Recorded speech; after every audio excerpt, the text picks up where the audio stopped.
बिस्मिल्लाहिर्रहमानिर्रहीम। आप सब देखने वालों को मीरा ऑटोज़ पर खुशामदीद। आज की हमारी ये वीडियो एक अहम और ख़ास मसले की जानिब है।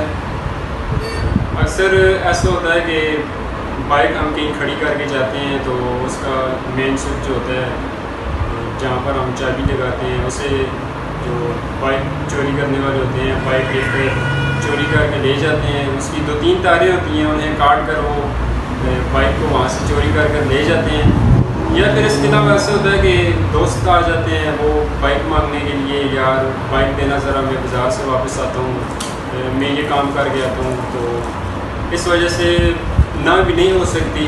तो अब इस वीडियो में हम आपको एक ऐसा स्विच लगा कर दिखाएँगे जो हाइड होगा, मतलब सामने नहीं होगा।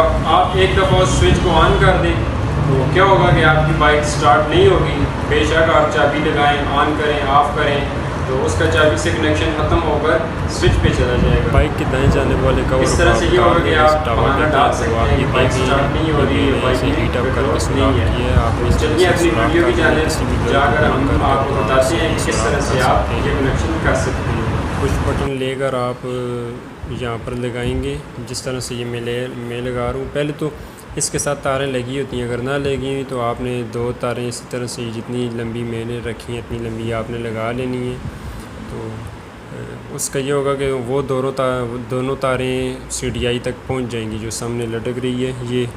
तो पहले तो लगी होंगी, अगर ना लगी हुई तो आपने इस तरह से 2 तारें लगा लेनी है।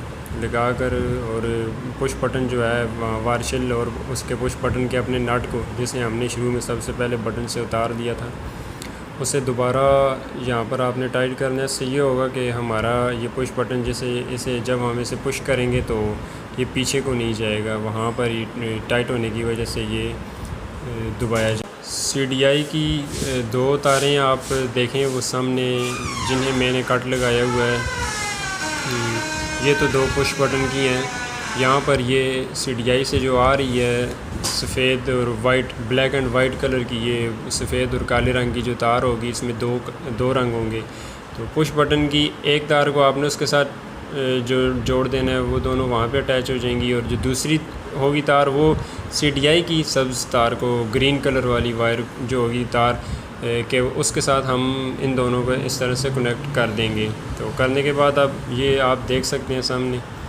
तो अब अगर आप चाहते हैं कि साथ स्विच भी काम करे तो जो ब्लैक एंड वाइट वायर ऊपर वायरिंग से वाली जानिब से आई है उसे भी साथ आप यहाँ पर इसके साथ जोड़ लें। तो ऐसे होगा कि आपका जो स्विच होगा वो 2 बटनों पर हो जाएगा, ऊपर वाले मेन स्विच पे भी होगा और ये जो पुश बटन होगा इस पे भी आपका स्विच काम करेगा। वहाँ से भी चाबी ऑन करेंगे और पहले आपको ये पुश बटन ऑन करना पड़ेगा। तो पुश बटन ऑन करने के बाद आप फिर वहाँ पे आपका स्विच भी काम करने लग जाएगा। अगर आप चाहते हैं कि सिर्फ पुश बटन पे ही हो तो फिर आपने जो CDI से सफ़ेद और काले रंग की तार निकली हुई है, इसे आपने डायरेक्ट पुश बटन की जानिब ही लगा देना है। तो लगाने के बाद आप इनके ऊपर टेप लगा दें। टेप लगा कर इसे अच्छे तरीके से बंद कर दें ताकि ये जो तारें हैं ये आपस में ना टकराएं दोनों। तो इस तरह से आप इसके ऊपर लगाएं, टेप लगा कर अच्छे तरीके से इसे आप इंसुलेटेड कर दें। अब ये इंसुलेटेड हो गई है अच्छे तरीके से, ये आप देख सकते हैं। तो CDI को वापस अपनी जगह पर हम रख देते हैं जहाँ से इसे उतारा था। अक्सर ऐसा होता है ये CDI सीट के नीचे होती है, उसके लिए आप सीट खोल लें, या फिर ऐसा होता है कि बैटरी जहाँ पड़ी है वहाँ पर ये होती है। तो CDI को आप पहचान लें तो ढूंढने में इतना मसला नहीं होता, आप वहाँ से निकाल लें। अब मैं दिखाता हूँ आपको ये पुश बटन कैसे काम करेगा, तो आप देखिएगा किस तरह से ये काम कर रहा है।